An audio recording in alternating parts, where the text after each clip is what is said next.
औरंगजेबाचा मुद्दा सध्या संयुक्तिक नाही. संघ कुठल्याही प्रकारच्या हिंसाचाराचं समर्थन करत नाही. नागपुरातल्या हिंसाचारावर संघाने टोचले कान, तर संघाचं भाजप ऐकणार का? विरोधकांचा सवाल.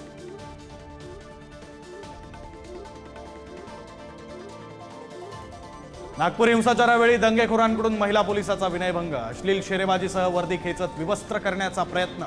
भालदारपूरमधील धक्कादायक घटना, गणेशपेठ पोलिसात गुन्हा दाखल.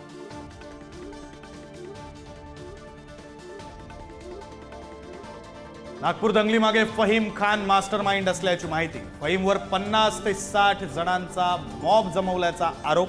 कट रचणं, महिलेचा विनयभंग करणं असे गुन्हे दाखल.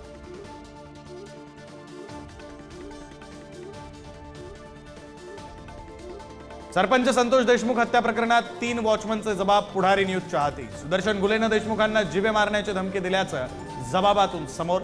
खंडणी न दिल्यास कंपनी बंद करण्याची दिली होती धमकी.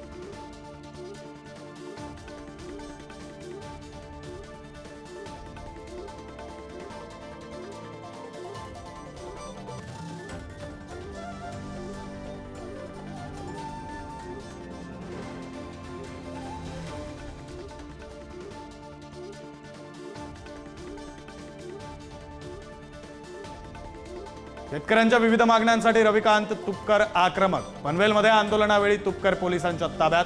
अरबी समुद्रात सोयाबीन फेकून शेतकऱ्यांकडून राज्य सरकारचा निषेध.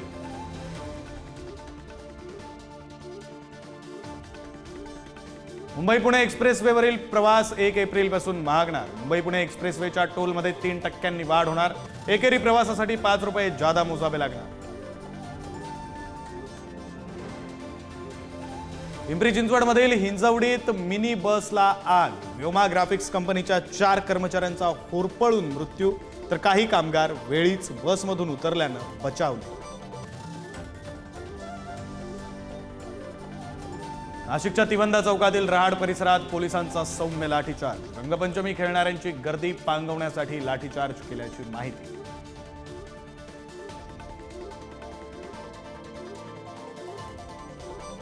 राज्यभरात रंगपंचमी उत्साहात साजरी. नाशिक, कोल्हापूर, पंढरपूरमध्ये तरुणाईकडून रंगांची उधळण, तर जेजुरी मंदिरात रंगपंचमी साजरी.